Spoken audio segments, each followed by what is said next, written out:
Həftənin əsas xəbərləri. Müxalifət etiraz aksiyası keçirdi. Telekanallar şəxsiyyətə pərəstiş aşılayır. Jurnalistlərin döyüldüyü yerə ictimai baxış keçirildi. Azərbaycandakı seçki öncəsi mühit tənqid edilir. Adnan Hacızadənin vaxtından əvvəl azad olma hüququ təmin olunmadı. Sosial yardım ailə biznesi ilə əvəzlənir.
İlham Əliyev hakimiyyətləri istifa! Kürtlər hakimiyyətləri istifa! İstifa! İstifa! Azadlık! Azadlık! İstifa! İstifa!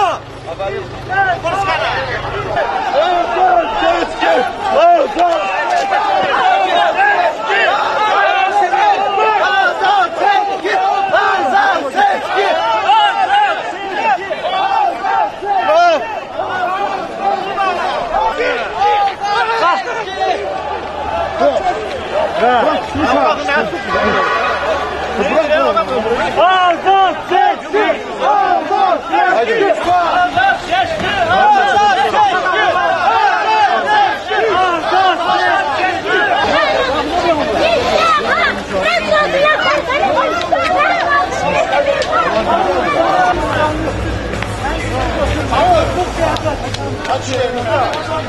Ama sayılır neye göre? Neye göre? Bu millet bir azapsız görsün, azapsız iş görsün, yaşasın, ölmesin, itmesin.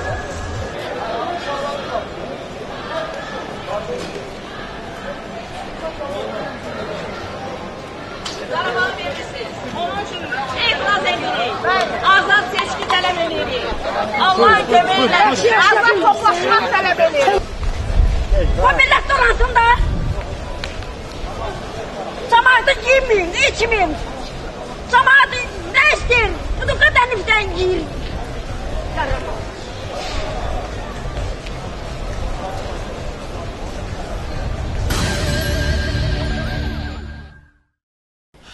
Azərbaycanın bütün telekanallarında maliyyə mənbəyindən və mülkiyyət formasından asılı olmayaraq siyasi pluralizm, balans və gərəzsizlik yoxdur. Reportyorların azadlıq və təhlükəsizlik institutu tərəfindən Azad Dağlar layihəsi çərçivəsində 2010-cu ilin 1-ci yarısı ərzində həyata keçirilmiş 8 ümumilli telekanalın monitoringindən çıxan nəticələr belədir. Telekanallarda hakimiyyətin fəaliyyəti birmənalı olaraq müsbət tərəfdən işıqlandırılır, deyə layihə koordinatoru Rəsul Cəfərov bildirib. Bu zaman sabiq prezident Heydər Əliyevin və hazırki dövlət başçısı İlham Əliyevin şəxsiyyətinə pərəstişin təbliği müşahidə olunur. Fevralın 7-sində ASTV telekanalında həftə verilişində 31 sujetdən 27-si İlham Əliyev barədə olub. Heydər Əliyevin şəkli isə bütün bayramlarda ekranlara yerləşdirilir. Daha bir təmayül hakim dairələrinin ünvanına tənqidin olmamasıdır. Yalnız ANS, ATV və İTV telekanalları ayrı-ayrı tənqidi sujetlərə yer veriblər. Lakin bu sujetlər ayrı-ayrı məmurlara aid olub və ya ümumiyyətlə ünvansız olub. Məsələn, ANS tərəfindən tənqid olunan ən yüksək instansiya Bakı meri Hacıbala Abıtalıbov olub, deyə Cəfərov bildirib. Bundan başqa monitoring hakimiyyətin rəqiblərinin teleefirə çıxışı olmadığını aşkara çıxarıb. Ayrı-ayrı müxalifət nümayəndələri ANS, ATV və İTV telekanallarına, lakin geosiyasət, gender bərabərliyi xəbər hüquqluğu və sair məsələlər üzrə talk-showlara dəvət olunub. Eyni zamanda telekanalların efirlərində korrupsiya, şəffaflıq, dövlət vəsaitlərinin səmərəli istifadəsi problemlərinə aid debatlar keçirilmir. Bir sıra telekanallar müxalifət liderlərinə qarşı qara PR-dan istifadə edir. Xüsusən Lider kanalında Statın sonu rubrikası və bir sıra digər kanallar bununla məşğul olur. Cəfərov həmçinin telekanallarda sosial reklamın olmadığını və cəmiyyətin narahat edən aktual məsələlər üzrə debat və müzakirələrin az olduğunu qeyd edib. Dəvət olunduqlarına baxmayaraq, telekanalların və Milli Televiziya və Radio Şurasının nümayəndələri bugünkü təqdimat mərasiminə gəlməyiblər.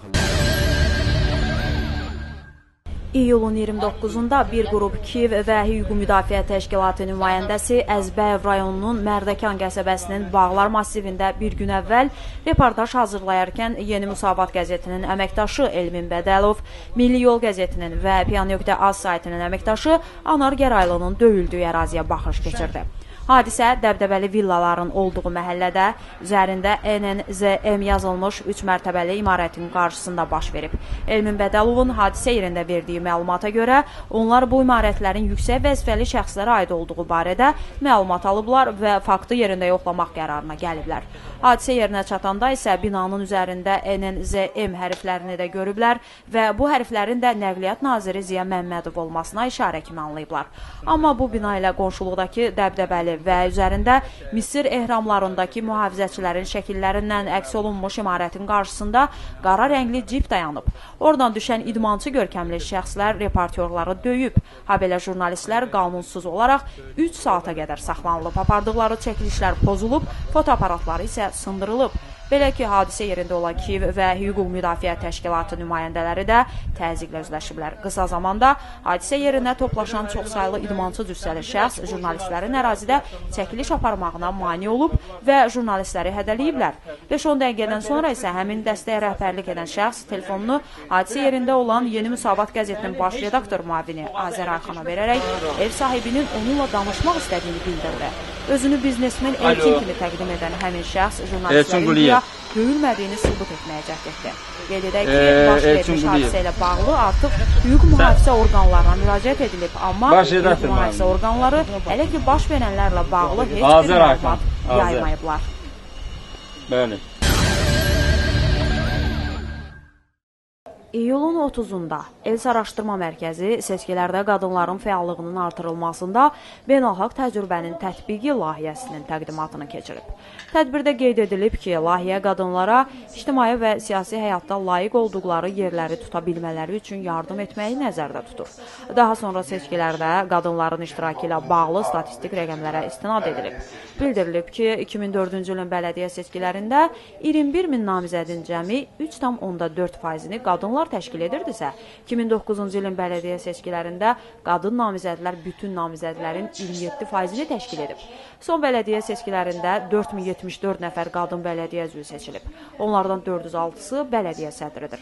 Parlament seçkilərinə gəlincə isə deyilib ki, 2005-ci ildə 212 qadın deputatlığa namizəd kimi qeydə alınıb, onlardan 15 nəfər deputat seçilib. Sonradansa Milli Birlik Hərəkatının lideri Lalə Şövkət Hacıyeva mandatdan imtina etməklə parlamentə 14 xanım deputat daxil olub. Tədbirdə çıxış edənlərin qarşıdakı parlament seçkiləri öncəsi siyasi mühitə dair də müxtəlif iradları olub. Belə ki, bir qism iştirakçılar Azərbaycanda deputatları xalqın yox, yüksək vəzifəlilərin seçdiyini deyib. Bir qism isə ölkədə seçki mühitinin antidemokratik olduğunu və normal seçki mühitinin yaradılması ümumi mübarizə aparılmağını zəruri sayıb. İyulun 26-sında Qaradağ rayon məhkəməsində hakim Rufan Mürsəlovun sədrliyi ilə bloger Adnan Hacızadənin cəza müddətinin yarısını çəkməsi ilə əlaqədar həbsdən vaxtından əvvəl azad edilməsi barədə müraciətinə baxılıb. Prosesdə Qızıldaş qəsəbəsində yerləşən 14 saylı cəza çəkmə müəssisəsinin əməkdaşları, tərbiyəvi işlər üzrə rəis müavini Natiq Hacıyev və nəzarətçi Əli Nəbiyev çıxış ediblər. Onlar Hacızadənin vaxtından əvvəl azad edilməsinin əleyhinə çıxış ediblər və öz mövqelərini onun ziddiyyətli xarakteri ilə izah ediblər. Xüsusən, onlar Hacızadənin tez-tez vəkili ilə görüşməsindən narazılıqlarını bildiriblər.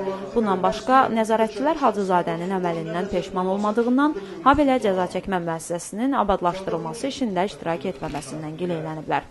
Buna cavab olaraq Hacızadə nümunəvi məhbus olduğunu və bu zamana qədər nizam intizamı pozmadığını bəyan edib. Onun vəkili İsaxan Aşurov da nəzarətçilərin dəlillərini cəfəng adlandırıb və hakimi cəzaların icrası məcəlləsinə uyğun olaraq Hacızadəni vaxtından əvvəl azad etməyə çağırıb. Habelə prosesdə adınan Hacızadə hakimdən söz istəyib. Lakin hakim Hacızadəyə söz verməkdən imtina edib və onun vaxtından əvvəl azad olunma xahişini də rədd etmək barədə qərar qəbul edib. Vəkil Aşurov məhkəmənin qərarını mənfi qiymətləndirərək qeyd edib ki, hakim şikayətə baxılmasına formal yanaşıb və qərar qabaqcadan da aydın olub. Buna görə də vəkil məhkəmənin qərarından apellyasiya şikayəti verəcəklərini bildirib. Xatırladaq ki, blogerlər Emin Milli və Adnan Hacızadə 8 iyul 2009-cu il tarixində Livan restoranında baş vermiş dava dalaşla əlaqədar həbs ediliblər. Gənclərin döyülməsinə baxmayaraq, onlar özləri xulqanlıq və bədən xəsarətləri yetirmək imkanları ilə müvafiq olaraq 2 il 6 ay və 2 il müddətinə azadlıqdan məhrum edilirlər. Avqustun 19-da isə Ali Məhkəmədə blogerlərin kassasiya şikayətlərinə baxılacaq. Amnesty International artıq blogerləri vicdan məhbusu adlandırıb.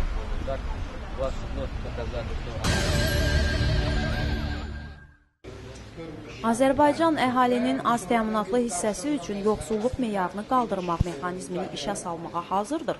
Bu kateqoriyadan olanlara kiçik bizneslə məşğul olmaq üçün maddi yardım ediləcək. Bu barədə qərarı Əmək və Əhalinin Sosial Müdafiəsi Nazirliyinin kollegiyası qəbul edib. Qərar barədə Gəncə Qazax İqtisadi rayonunun şəhər və rayon sosial təminat şöbələrinin rəhbərləri ilə iyulun 28-də keçirilən videokonferansda məlumat verilib. Konferansda qeyd olundu ki, 2011-ci ilin əvvəlində pilot layihə kimi İsmayıllı və Qubada bu işə başlanılacaq.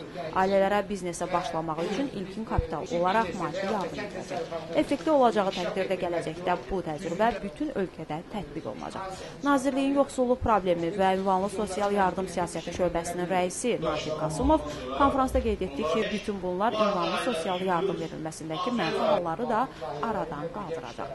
Təkcə Gədəbəy rayonundan bu ilin birinci yarısında 108 şikayət məktub daxil olub. Yoxlamalar göstərib ki, bu sahədə bir sıra nöqsanlar var. İşlərində buraxdıqları nöqsanlara görə 40 nəfər müxtəlif cəza alıb. Ciddi nöqsanlara yol verdiyi üçün iyunda Beyləqan Sosial Təminat Şöbəsinin rəisi vəzifəsindən azad olunub, deyə Natiq Qasımov qeyd edib. Belə ki, ölkədə 133 min ailə və ya 603 min nəfər ünvanlı sosial yardım alır. Hər bir ailə üzvü orta hesabla ayda 24,9 manat yardım alır.